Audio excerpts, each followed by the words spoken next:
Welcome back. It's Sun Safety Week and a great time to remind you to keep your skin safe from those harmful UV rays. Here with some great prevention tips is Dr. Todd Sussinger of the Dermatology and Laser Center of Charleston. Welcome. Thank you. Yes, thank you for joining us. Now we're talking about this because this is the time of year that you could be out in the sun overexposing yourself to these UV rays. What are the most important things to remember about being safe in the sun? Most important things we always tell people are to wear sunscreen, to wear protective clothing, and to seek shade out in the sun. Skin cancer is definitely a rising problem in the world, and we're trying to get everyone to wear sunscreen and also to check their bodies out. Yeah, now when you say check the bodies out, what are some things that folks need to be looking for or have their maybe, spouse look for? Well, the one thing we tell people to look for is they want to look for any lesion on their skin that's changing. So for example, if they have a little mole or a lesion on their skin that's been there for a while, but it's changing over time, that's a concerning sign. Definitely, because we were talking during the commercial break, and I had a basal cell actually removed from my shoulder from too much exposure when I was young. Didn't really think about it back then. People were like, they weren't lathering up the kids as much as they were nowadays. And so I had to get that cut out, and that's something you don't want to go through. No, you could try to avoid that. I mean, that's the last resort, but cutting it out, basal cell, is certainly something that can cure that. Basal cell is the most common kind of skin cancer in this country. It occurs about 1 million times a year.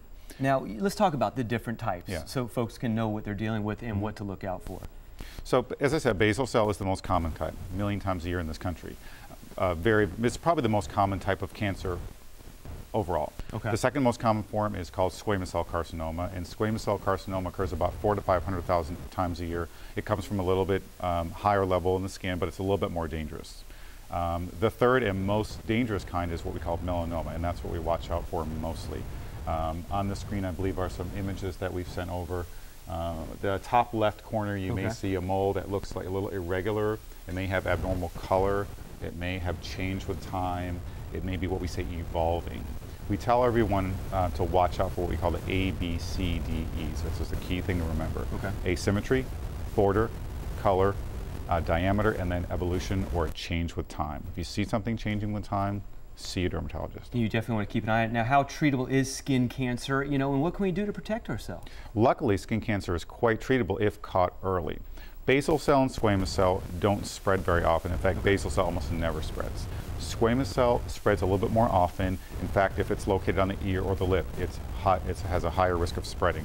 Melanoma can spread easily, and since melanoma, if it's caught early, it can be cured with a 99% chance it'll never come back again. And you just pointed out something that's real key, is you don't think about the ears when you're out at the beach putting on the suntan lotion, but the ear is very susceptible. And behind the ears, obviously that's a troubled spot. But what other areas should folks make sure that they look out for and protect more than others?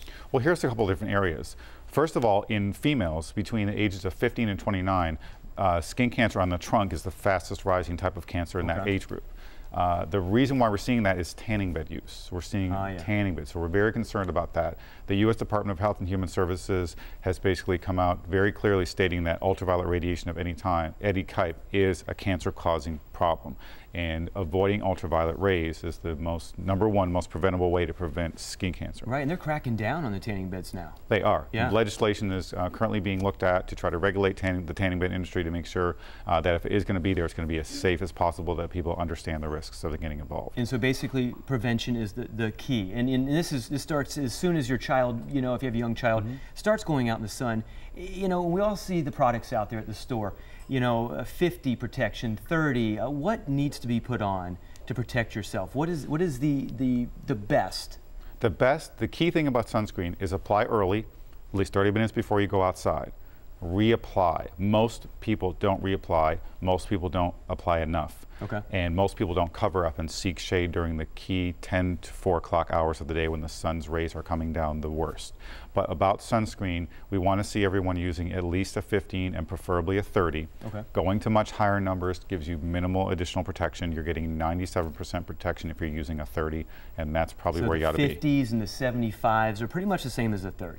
pretty much the same as the 30. You may get a % or 2, but you're also adding a lot of ingredients in order to get that extra 1 or 2% protection. You'll get that warm, fuzzy feeling, thinking you're protecting yourself more, but not really. So where can our viewers go to learn more about these tips and UV protection? A couple of places they can go. They can, of course, go to our website. We have put a lot of information on there. It's www.dermalaser.com, or they can call the office. The number's there. It's 556-8886. Another resource is the American Academy of Dermatology, and the website there is www.aad.org. So it's very simple, American Academy of Dermatology, or our website has all the information as well. And again, it's so important to get this early, so if you even think that you have something that is irregular, get it checked out. All right, thank you so much, Doctor, for stopping by. Thank you. All right. Well, after the break, Spoleto's Brooklyn Rider is here, and we'll give you a sneak peek at their final performance. You'll want to stay with us.